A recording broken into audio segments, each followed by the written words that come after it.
Smile, smile, smile. Make your world so much brighter.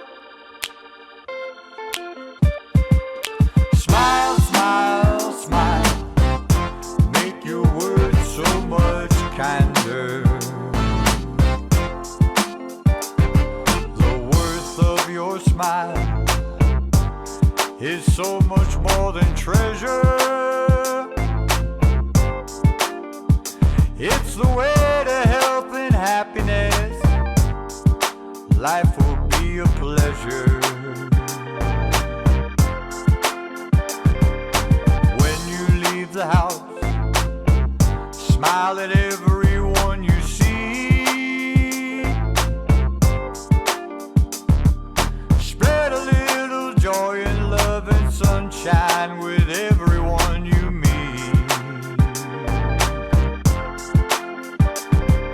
Smile, smile, smile. Make the world so much brighter. Smile, smile, smile. Make your world so much kinder. Smile, smile, smile. Sorriso, sorriso, sorriso. Smile, smile, smile. Sorriso, sorriso, sorriso. From the bottom of your heart, greet each day with a smile. Happiness will follow you all the days of your life. Smile, smile, smile. Make your world so much brighter. Smile, smile, smile. Make your world so much kinder. Smile, smile, smile. Sorriso, sorriso, sorriso. Smile, smile, smile. Sorriso, sorriso, sorriso. Smile, smile, smile. Sorriso, sorriso, sorriso. Smile.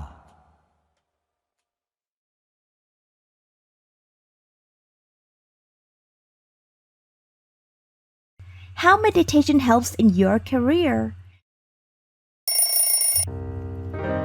Do you have a problem or stress from your work? On the way to work, you might get caught in a traffic jam causing you to be late. If you avoid the traffic by using public transportation, you might not feel comfortable. And when you're at work, you might have a problem with your coworkers, clients, or even with your boss. When you have to make a difficult decision, are you sure you can make it confidently? Do you feel unhappy with your current routine? Meditation can help you manage stress and feel happier. Stress, anger, and unhappiness can destroy brain cells. They will reduce brain efficiency. On the other hand, meditation helps to increase brain cells, resulting in a better performance and a good mental health. According to scientific research, meditation helps to increase serotonin. It makes you relaxed, happy, and more creative. Stimulating the parasympathetic nervous system helps you calm down, reduce stress, and decrease metabolism, which helps decrease damage to your health, so you will live well and stay young looking. Meditation can help you distinguish between your professional and personal selves, quickly adjust your mood in a stressful situation, accept others' comments, be ready to solve problems and take responsibility, make smart decisions faster, and become more creative. All this helps your emotional health. You will be joyful and become everyone's sweetheart. Here's how to meditate. Sit cross-legged. The right hand over the left hand is placed on the lap comfortably. Close your eyes gently. Relax every part of the body. Release your mind. We should meditate at least 15 minutes a day. That's how your brain will be ready to relax and work efficiently. Meditate today and meet the new you.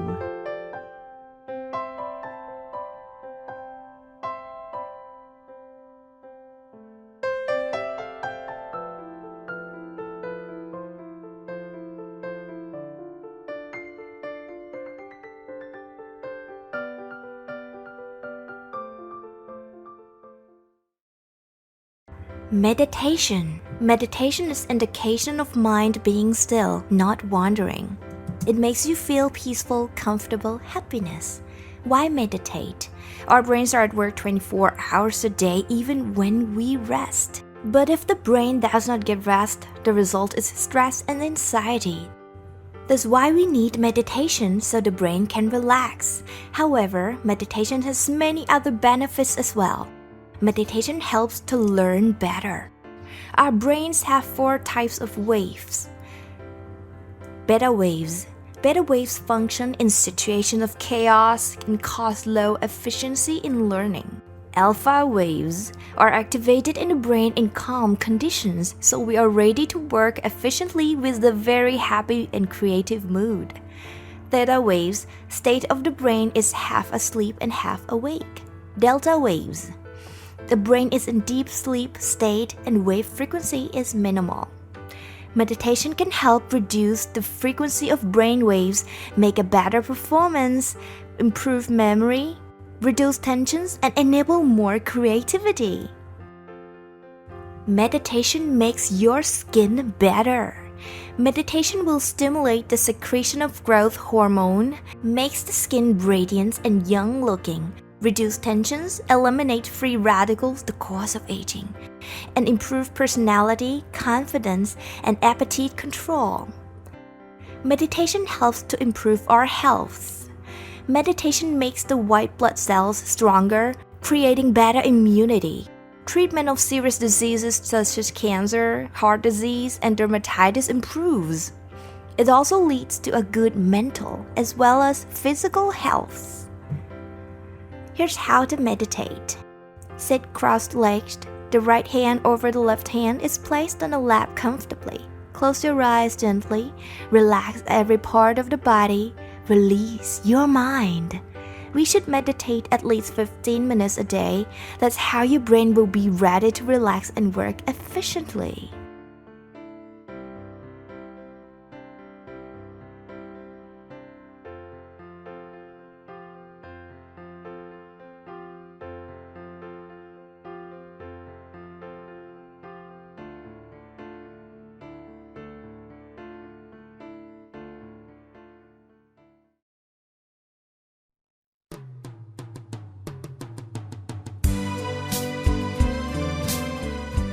Meditation benefits. Meditation has been linked to a variety of health benefits.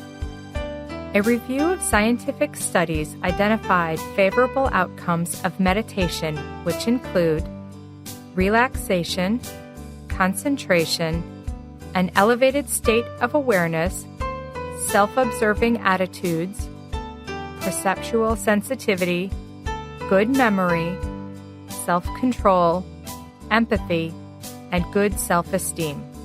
Meditation has been linked to a host of biochemical and physical changes in the body that alter metabolism, heart rate, respiration, elevated blood pressure, and brain activity. Studies also show that meditation can improve academic and work performance.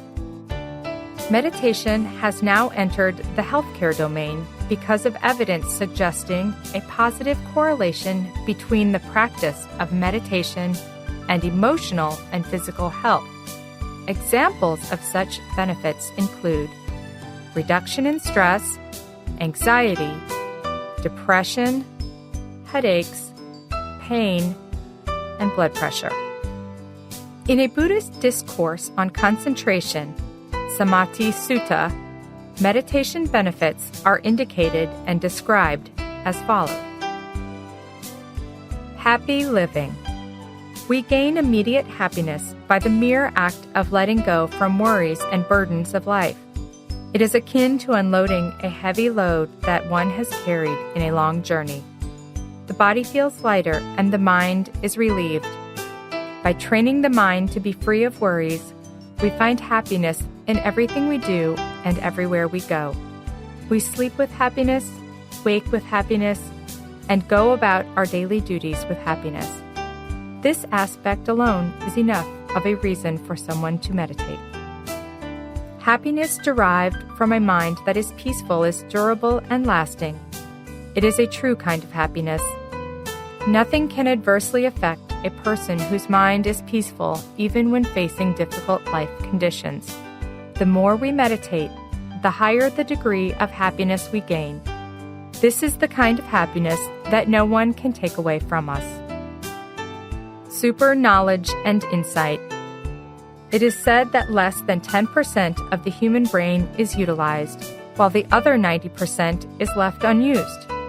Although the human brain is far better developed than any other species in the animal kingdom, some of our faculties are underdeveloped and imperfect. Unlike some animals, we can't see in the dark, smell or hear from a far distance, nor can we remember things that happened to us a long time ago.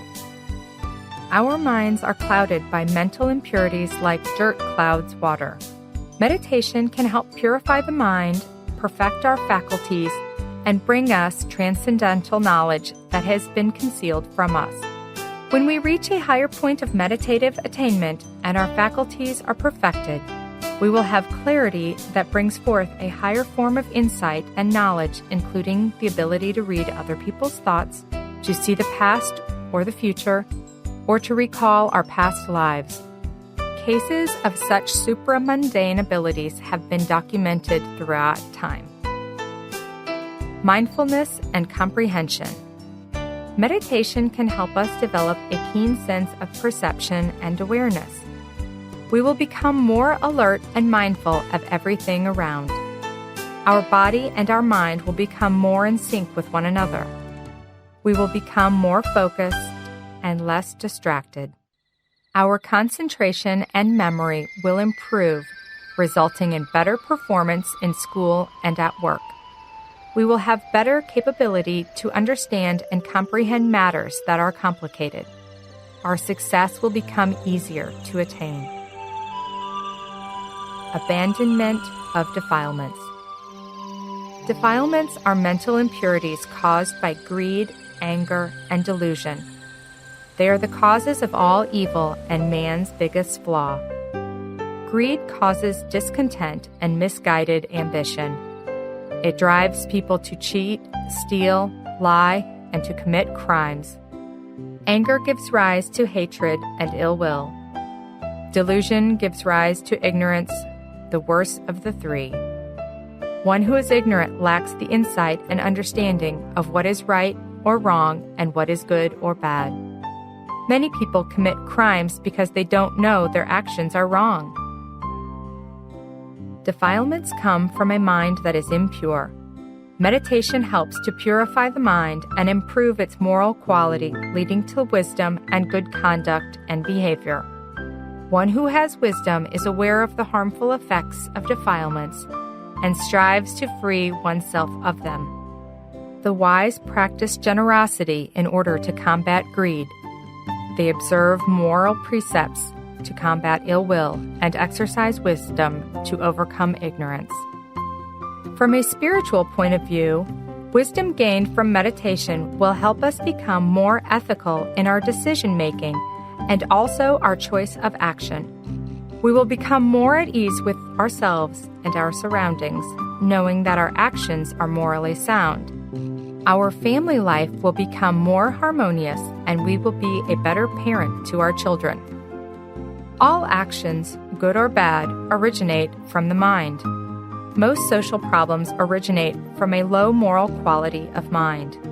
If the people of society practice meditation regularly, the quality of their mind will elevate to its original quality of goodness. Mutual respect and cooperation will increase. Crime and civil unrest will be reduced, and the willingness to participate in social good will become more widespread.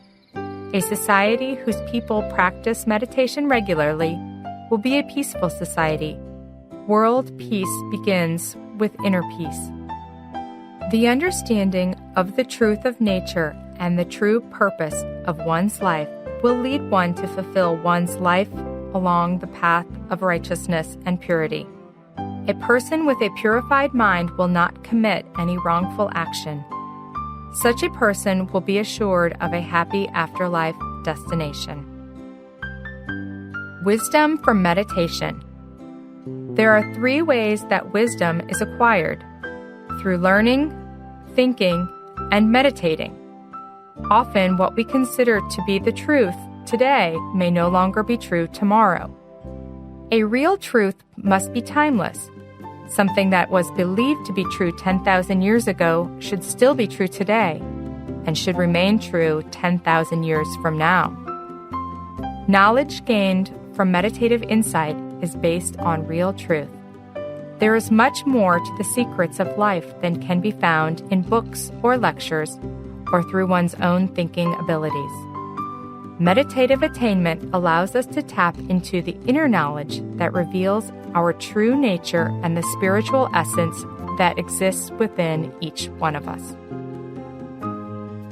Merit gained from meditation practice. One of the byproducts of meditation is merit, a form of positive energy that is created whenever a good deed is performed, mentally, physically, or verbally. Merit is the basis for all wealth, health, and happiness, and the force that causes one to be beautiful, smart, rich, famous, or fortunate. Merit acts like a wish-fulfilling instrument that turns our wishes into reality. It behaves like a magnet that attracts good things to us. Merit also has the ability to purify the mind and improve its moral quality. Merit is generated through the practice of good deeds, the most significant of which include charitable giving, keeping moral precepts, and mental cultivation through the practice of meditation.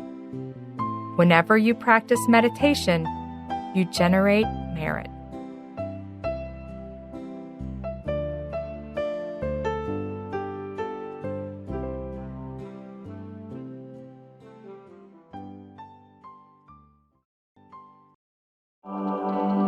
Spreading loving kindness.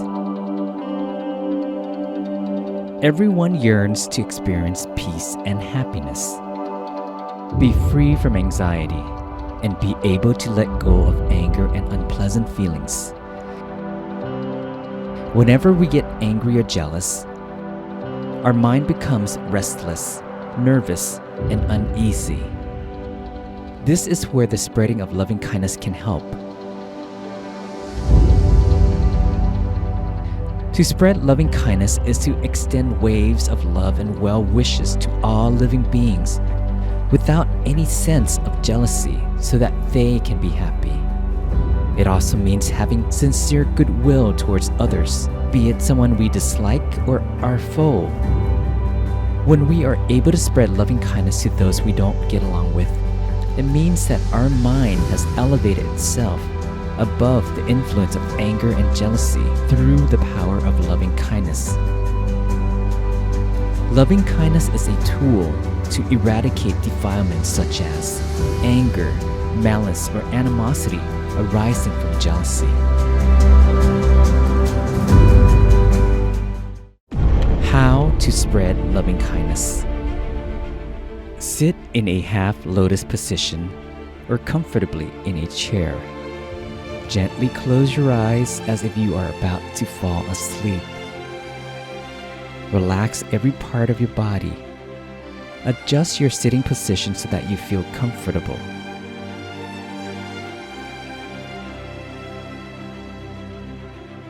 Let the feeling of goodwill for others and all living beings converge as a pure crystal ball at the center of your body.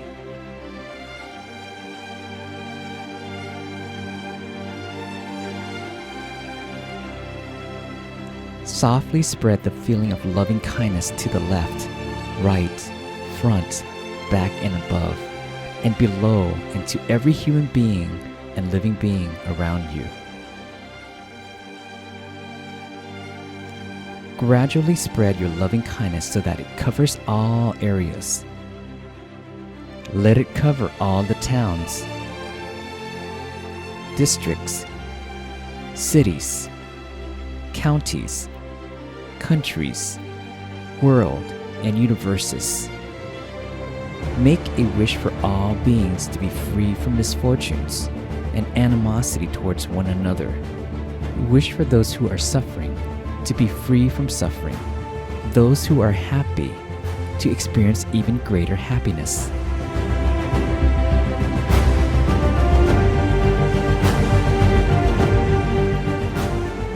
Ideal time to spread loving kindness. At night before going to bed. Right after meditation is a perfect time to recollect all the good deeds we performed during the day. Our mind will feel joyful and ready to spread loving kindness. After work, because our mind is clear and free. Throughout the day, the more times we can spread loving kindness, the more we gain. It can be done in any position, when we are walking on the street, riding to work, or taking a break.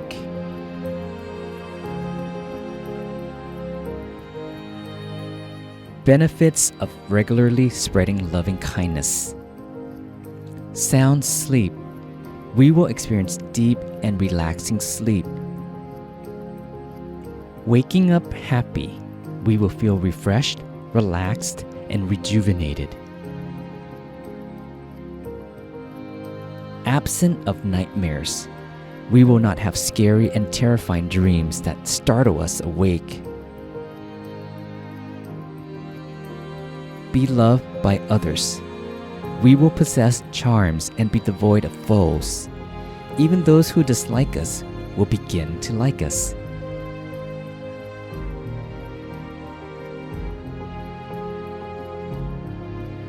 Be loved by all living beings. We will be free from dangers. Be protected by celestial beings. We will be protected wherever and whenever we travel. We won't encounter any type of threats, whether we travel by land, air, or sea. Fires, weapons, and poison cannot injure or cause us harm.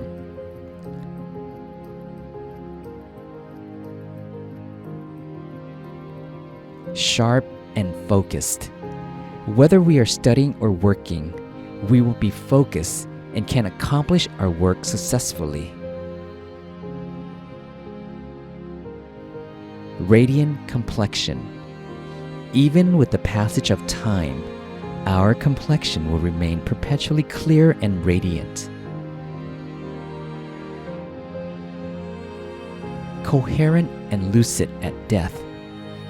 Even as death approaches, we will not complain ceaselessly, be disoriented, or a pity to anyone. We will depart this world peacefully. Spreading loving kindness is a form of meditation. Those who practice it consistently are kind-hearted, calm, and magnanimous, and want all of humankind to experience the same happiness. They spread waves of calmness and compassion outward, so that others can feel the compassion, calmness, and joy as well. By spreading loving kindness, humans and animals will be able to coexist peacefully and harmoniously, as if we were all one extended family. We will feel elated to see each other and feel the warmth from the trust we have for each other. There will be no suspicions that may lead to conflict. Instead, we will genuinely support one another and the kindness and goodwill for each other will eventually lead to world peace.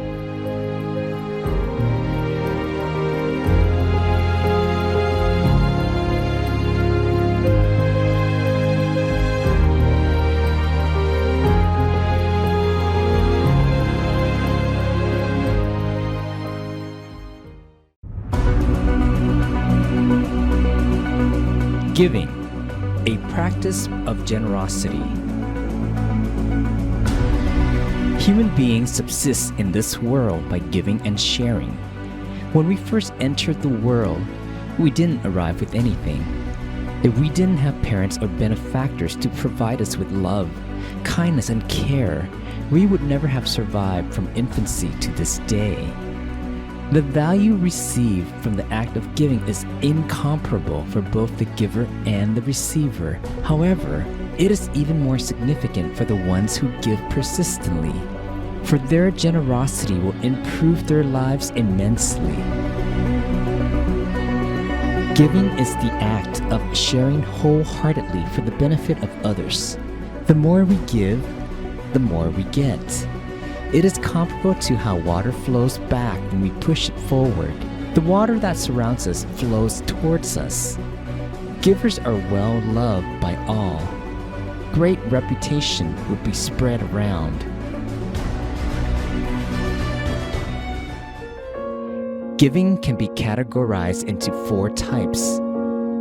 Giving of material things means giving things, and it can be categorized into 10 types, which are rice, water, vehicles, clothes, flowers, scented items, toiletries, mattresses, accommodations, and candles.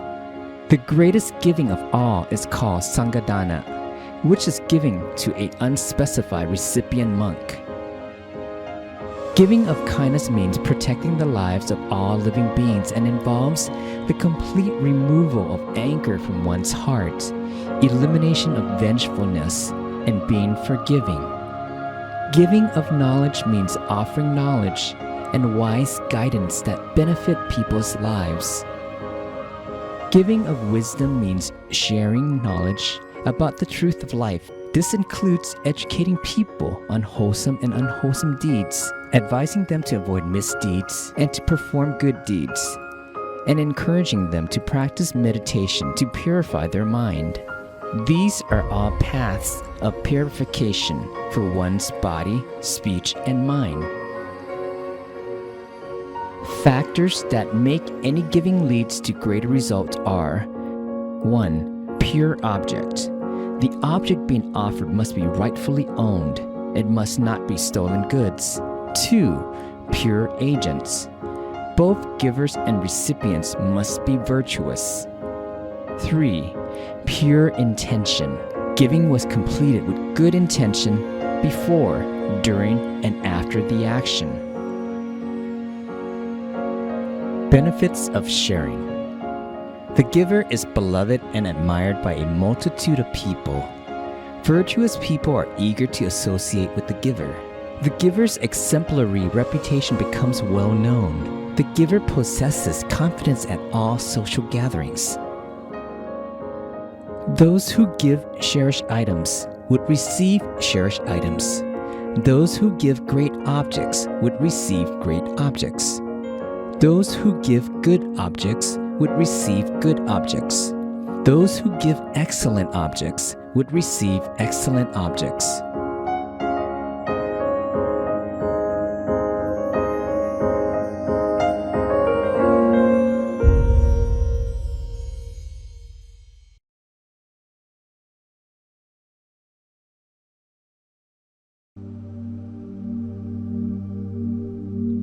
Wisdom number 1. Don't associate with fools.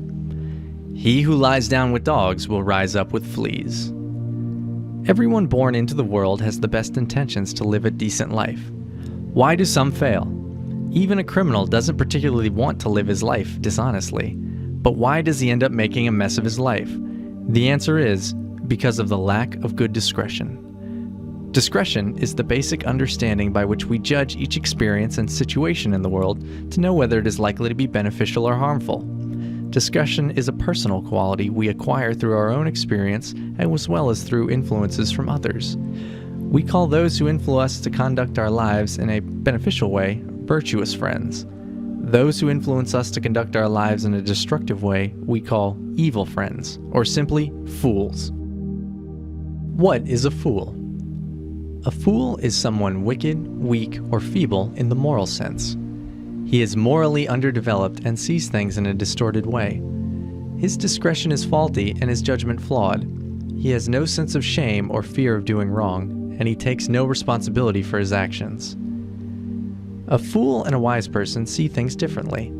As an example, a wise person sees an alcoholic drink as evil because it damages the quality of the mind and leads to chaos and destruction. A fool sees it as cool substance that promotes friendship and bonding. A wise person sees gambling as a bad habit that leads to ruin. A fool sees it as an exciting form of entertainment. A fool has the tendency to take shortcuts in order to get what he wants. He will use whatever means available to him without consideration for the damage done to others. Lying, cheating, stealing, or breaking the law is not his concern as long as he fulfills his means. To a fool, personal gain is more important than ethics. Associating with such a person can bring only misfortune to your life. How to recognize a fool. You can't tell a fool by his education or background. He can be a professor, a minister, a doctor, or a lawyer. He can be someone close to you, such as your parent or relative, or a complete stranger. Education, intelligence, career success, and high social standing have nothing to do with whether a person is good or bad. A person with a PhD can still be a fool if his discretion is faulty. He may apply his mastery or knowledge for science or for dishonest purposes, such as making harmful drugs or weapons. You can recognize a fool by the peculiar way he thinks, speaks, and acts. Generosity, hospitality, loyalty, and gratitude are foreign to him. A fool is ready to lie at any time. He likes to speak faults of others, but seldom admits the faults of his own, and he gets angry when being criticized. He is boastful but jealous when someone is ahead of him. He likes to cause disharmony among people. He is prone to using foul or insulting language. He says whatever he likes without consideration for the usefulness or the feelings of others. A fool has no problem breaking any moral precepts. He has no shame or fear of wrongdoing and feels no regret or remorse for his bad actions.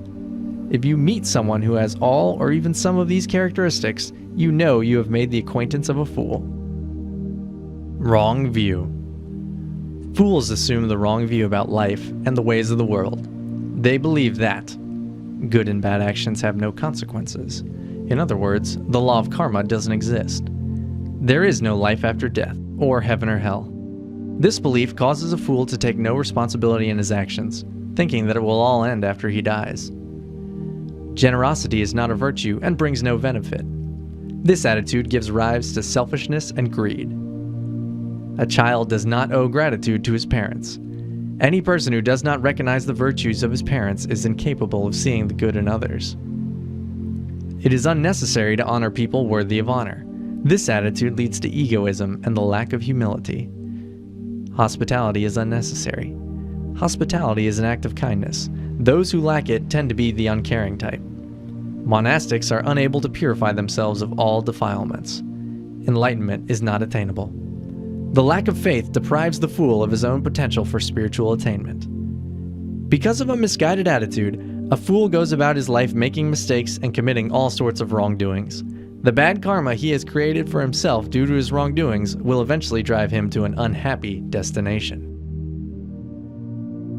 Avoid fools at all costs.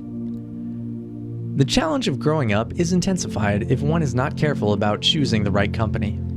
The worst problem for children in this current time is exposure to drugs, alcohol, and violent activities. This is largely due to the negative influence from bad company. Their bad influence will cause you to conduct your life in a ruinous manner similar to theirs. The more you associate with fools, the more you will downgrade yourself. You will attract misfortune to yourself as well as those around you. You will lose not only your credibility and good name, but also your entire future. If you become a fool yourself and continue to follow the wrong path, your afterlife destination is bound to be an unpleasant one. The only exception is when you associate with a fool for the sake of helping the person. How to insulate yourself from fools.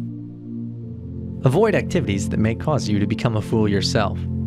Abstain from all kinds of misbehavior, no matter how small. Practice charitable giving to form the habit of generosity and the ability to overcome selfishness and greed. Observe moral precepts by not killing any living being, stealing, engaging sexual misconduct, lying, and indulging in any form of intoxicating substances. These things will elevate your human quality and help you establish yourself in the right way. Other things you can do. Cultivate the quality of your mind through meditation and listening to Dhamma teachings. Beginning to do good deeds from this point forward. Abstaining from recalling or reminding yourself of past mistakes and wrongdoings. Count them as lessons learned and not to be repeated. Staying away from any form of negative influences, including books, television shows, movie, entertainment, and any activities that display indecent conduct. Instead, seek positive influences through associating yourself with virtuous people, reading about them, and acquiring Dhamma knowledge. By doing so, you will close the doors to any bad elements that may downgrade the quality of your mind, and open the doors to positive elements that allow you to have good discretion and good conduct. If you find yourself having to live or work among fools, make sure you have good self-control and are immune to the negative influence of the bad company. You may associate with fools only when you're sure that your good influence is flowing to them, instead of the other way around. Avoiding bad company is the first step to progress.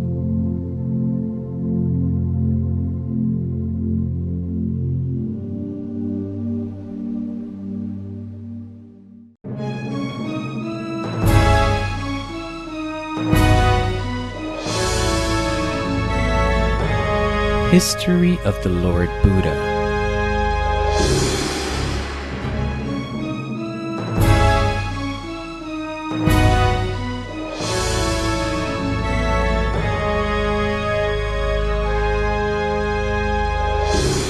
Amidst the endless cycle of existence known as samsara, its beginning and end can no longer be discerned.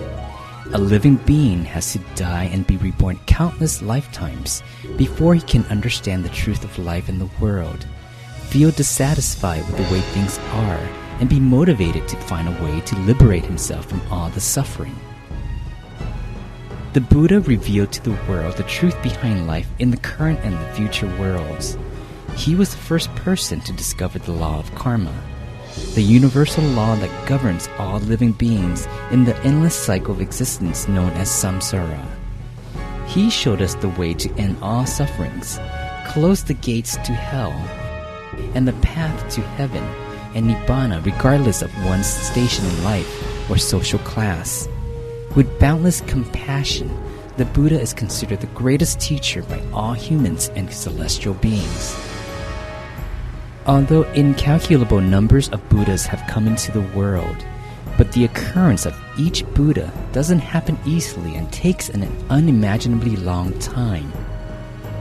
This will be illustrated in the story of Siddhartha Gautama of the Shakyamuni clan who became Gautama Buddha. Siddhartha's story begins in the lifetime when he declared his aspiration to earnestly pursue the perfections and become the Buddha. In that lifetime, he was a poor young man who sacrificed his life to save his mother by swimming across the ocean while carrying her on his back after their ship capsized. They drifted in the rough seas for 7 days as he swam with his mother on his shoulders. This tragic event forced him to contemplate about the suffering that all living beings must undergo and triggered a great desire to get out of this suffering. He then made an earnest resolution to be liberated from the cycle of existence. If I gain enlightenment, I would let others do so as well. If I could escape, I would let others do so as well. If I could cross over, I would let others do so as well.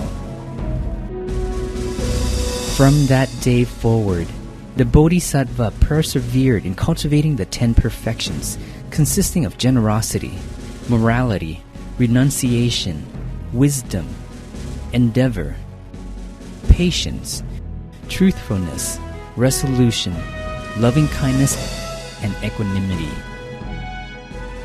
Starting from the primary level of perfections, donating his blood, flesh, and organ, and loved things and loved ones, he eventually elevated himself to the supreme perfections, sacrificing his own life.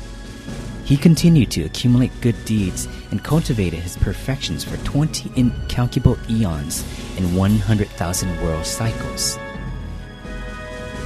Before his final lifetime, in which he became the Buddha, he was a celestial king by the name of King Santutsita, who ruled Tutsita heaven.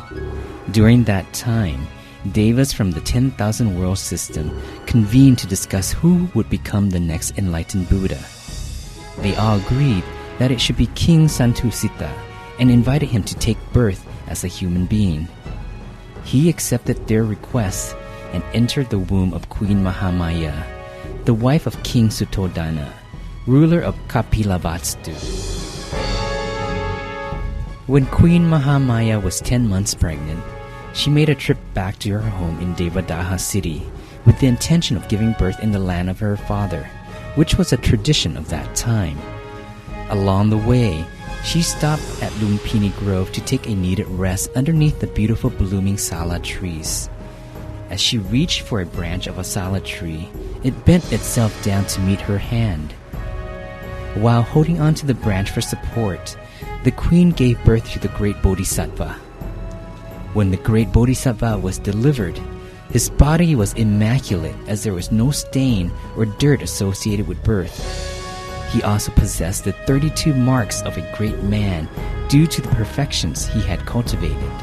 This was the final birth of the great man, who will attain enlightenment and become the Buddha due to the perfected virtues that were accumulated to the fullest extent. He took 7 steps and proclaimed, "I am the supreme being in the world. I am the most sublime. This is my final birth. There shall be no further rebirth for me."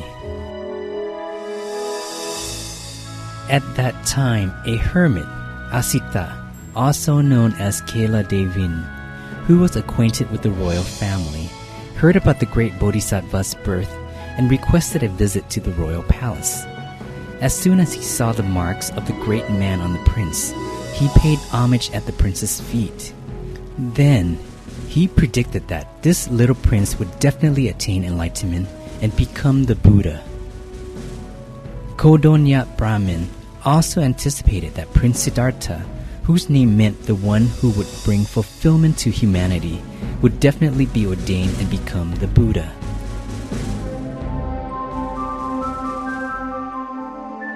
Seven days after giving birth, Queen Mahamaya passed away, so King Suttodana placed Siddhartha under the care of Mahaprajapati, the prince's aunt. King Suttodana was so determined to have his son become a supreme monarch and not an ascetic that he took every measure to prevent the prince from ever thinking of becoming an ascetic. The king indulged the prince in all sorts of worldly happiness. When the prince was 16 years old, he graduated from the famous school of Guru Vitsvamitra. His father had magnificent seasonal palaces built for him, one for the winter, one for the summer, and a third for the rainy season. In all palaces, only appealing women were present. King Suttodana subsequently ceded the throne to Prince Siddhartha and arranged his marriage to Princess Yatsodhara from the city of Devadaha. Princess Yatsodhara was exceptionally elegant and possessed all 5 attributes of feminine charm. They had up to 40,000 maid servants to pander to them. He was given a life of perfect luxury for 29 years and was provided infinite care to be spared from the sight of anything that might distress him or experience suffering that ordinary people encountered. His life was deliberately surrounded with sense pleasure because his father had no desire to see him take up the religious life. Then one day, he had a desire to travel outside the palace. Seizing that chance, celestial beings took the opportunity to show him the truth of the world and thus transformed themselves into the 4 great sights. What he encountered were an old man, a sick man, and a corpse. The sights saddened him due to the uncertainty of life, since nobody can go beyond aging, sickness, and death, including himself. But once he saw the 4th great sign, a serene ascetic, Siddhartha became delighted and longed to search for the way out of suffering. When he saw the 3 sights, he first felt melancholic because throughout his 29 years, he had never contemplated these matters. He realized the uncertainty of life and the fact that all beings, including him, wished to escape aging, sickness, and death. Later, when he saw the 4th sign, who was a calm and composed ascetic, he aspired to ordain and become one as well. One day, after he heard that his queen Yasodhara had just given birth to a little prince, the Buddha said, "A Rahu is born, a feather has arisen." On that very same evening, he woke up in the middle of the night and saw the ghastly sight of the ladies in waiting, looking like corpses in a cemetery as they lay sleeping, and a feeling of discontent arose in his heart. He decided to abandon his amassed wealth that reflected his fortune, status, and honor, the prestige that most people yearned for. He even forewent the great fortune that was promised to come to him in 7 days.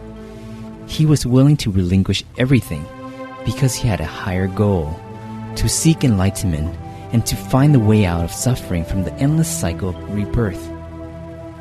He sacrificed everything in order to enter the ascetic life, to search the truth, whose value was superior to the reign of a universal monarch.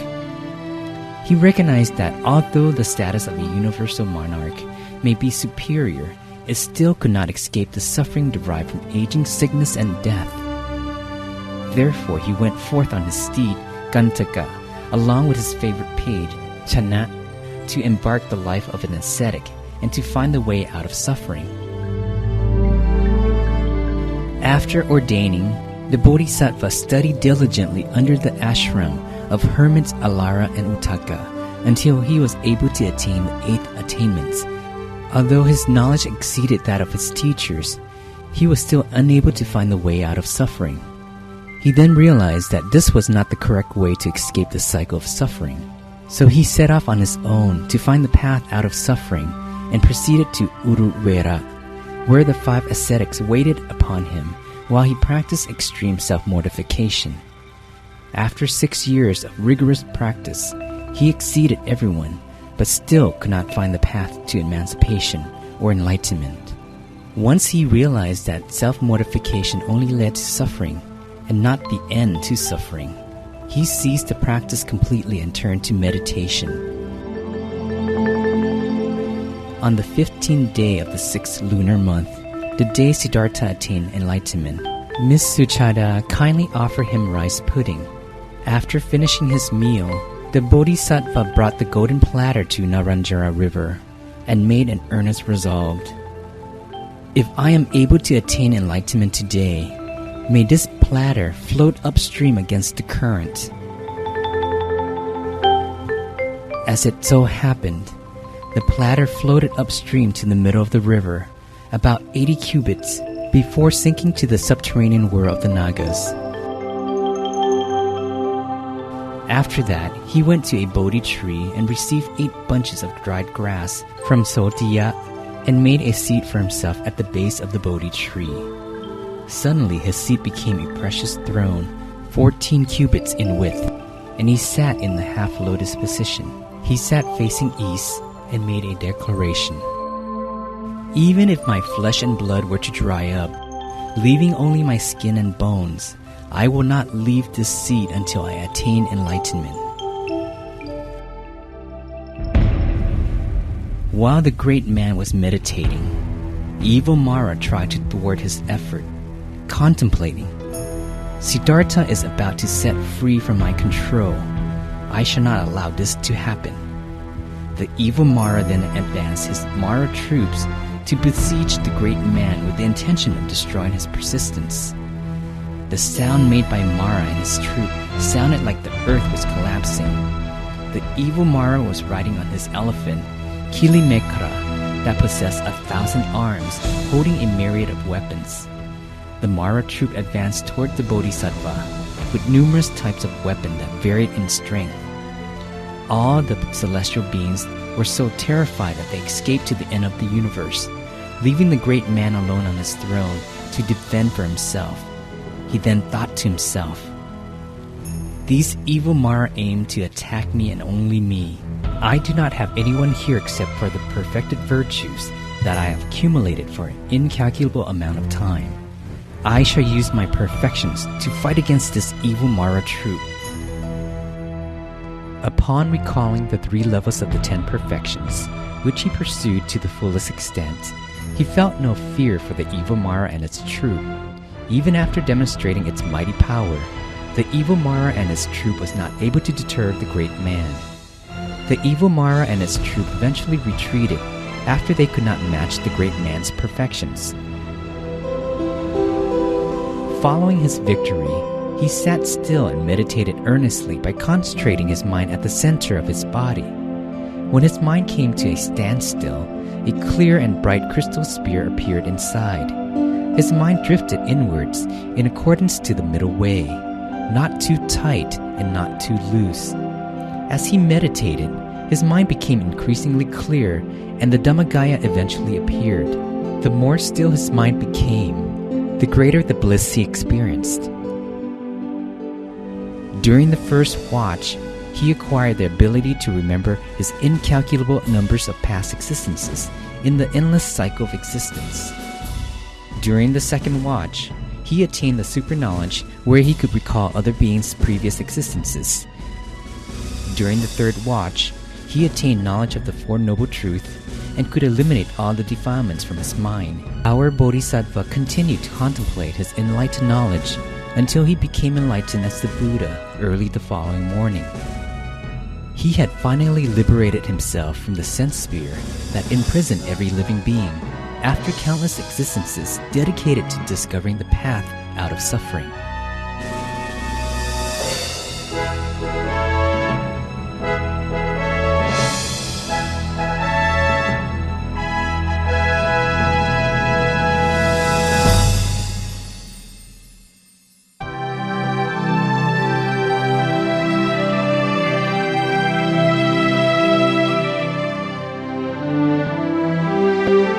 Visakha Bucha Day, an important day for the world. The appearance of each Buddha can be compared to the light of the sun that gives brightness to all beings. The Lord Buddha appears for the happiness of all human beings as well as other living beings. Visakha Bucha Day is the day of the Lord Buddha's birth, enlightenment, and attainment of complete Nibbana. It is the day when all devoted Buddhists recall the Lord Buddha's incomparable virtues and how he is our ideal role model in the pursuit of perfections. All living beings owe the Lord Buddha the greatest debt of gratitude. He had spent countless lifetimes pursuing his perfections so that he could eventually become enlightened on his own and could lead all beings, both human and celestial, to realize the Dhamma. As a bodhisattva, he had pursued his 10 perfections at all 3 levels by donating his wealth, his organs, as well as his life for countless times during the unimaginably long period of 20 asankhyas, or incalculable eons, and 100,000 kappas, or eons. After his perfections were at the fullest extent, he was reborn as King Santusita and ruled over the Tusita realm. It was there that he waited for the right time to have his final rebirth. When the time was right, celestial beings, Brahma beings, and formless Brahma beings from 10,000 universes in the 3 realm spheres came together to beseech King Santusita to have his final rebirth in the human realm. King Santusita checked the 5 factors, which included the human world, the country, the lifespan of human beings at that time, the noblest social class that was considered to be born in, and the lady to be the mother to the Buddha. Having checked all 5 factors, our Bodhisattva saw that he would be reborn in the Champu world, in the centermost country, during the time where the human lifespan was 100 years, and to a royal family, with Queen Silit Mahamaya as his mother. Having agreed to the request, he resolved to be reborn in the Champu world. His birth, 80 years before the Buddhist era, at Lumpini Grove, between the kingdoms of Kapilavastu and Devadaha, on the full moon day of the 6th lunar month, the physical form of the Lord Buddha appeared in the Champu world, or earth. During Queen Silit Mahamaya's pregnancy, her elevated meditative attainments and her observation of the precepts enabled her to see our Bodhisattva clearly, sitting in a half-lotus position in her womb, as though he was sitting outside. Queen Silit Mahamaya gave birth to our Bodhisattva in a standing position. He was born with his feet coming out first. As soon as his feet touched the ground, he could stand and walk immediately, which is a supernormal incident that rarely occurs. As our Bodhisattva stood up after he was born, he made the pronouncement about the purpose of his birth as follows: I am the Supreme Being, the most advanced and the most sublime being in the world. This is my final rebirth. During our Bodhisattva's birth, there appeared a great brightness that spread as far as 10,000 universes. There also appeared 32 miraculous signs. The great brightness pervaded the 10,000 universes, which is considered a rare supernormal event. When our Bodhisattva grew up, he saw the 4 divine signs as represented by the aged, the sick, the dead, and the monk. He was reminded that he had to choose monkhood because it was the best lifestyle to work towards the way out of suffering. He left the palace when he was 29 on the royal steed Gantaka to ordain by the river Neranjara. His enlightenment, it took place on the full moon day of the 6th lunar month. After having practiced perseverance for 6 long years, finally, one day, beneath the Bodhi tree, our Bodhisattva sat in a half-lotus position. Although lightning struck 100 times, he was not at all distracted. On the contrary, he vowed that, my blood and flesh can dry up, leaving only skin, tendons, and bones. As long as I cannot attain enlightenment as the Buddha, I shall not leave this seat, but will continue to sit in meditation until the most elevated meditative attainments can be achieved. Our Bodhisattva's determination caused the evil Mara chief and the Mara spirit to stir. The evil Mara chief took over King Vasavati's body and forced him to be the celestial Mara and to perform his evil work for him along with the Mara troops. Our Bodhisattva was not in the least perturbed. However, the evil Mara chief tried to threaten him. He continued to keep his still and quiet, and finally defeated the evil Mara chief as a result of his perfections, which had been pursued to the fullest extent after countless lifetimes. The Mara troops became frightened and were fearful of the perfect man's power of merit. They eventually dispersed and left him alone. The perfect man considered the 12 parts of the law of causation. He considered them both forward and backward. The 10,000 universes trembled 12 times, and the vibration reached as far as the subterranean water. He became enlightened as the Lord Buddha at dawn the next day. After attaining enlightenment, the Lord Buddha, with his deep compassion, taught his enlightened knowledge to all beings so that they too could realize the Dhamma.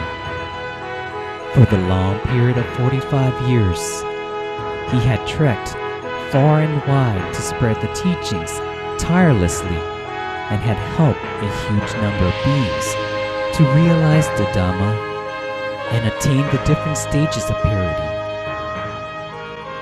The Lord Buddha attained complete Nibbana when he was 80 years old.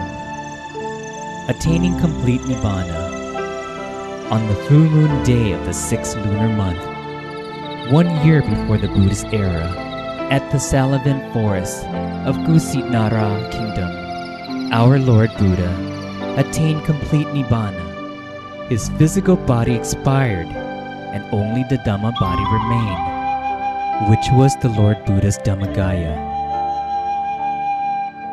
It was the Dhammagaya that entered Nibbana.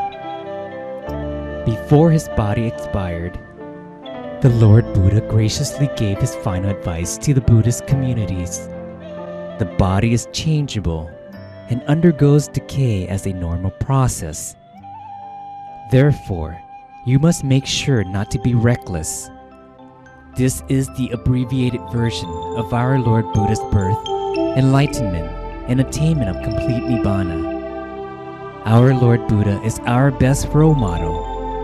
He has been the world's greatest teacher throughout the past and the present.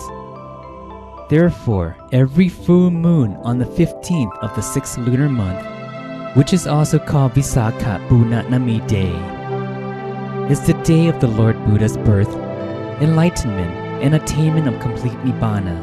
There had yet to be any religious leader in the world whose birth, enlightenment, and physical expiration happened on the exact same day, the way they did with our Lord Buddha.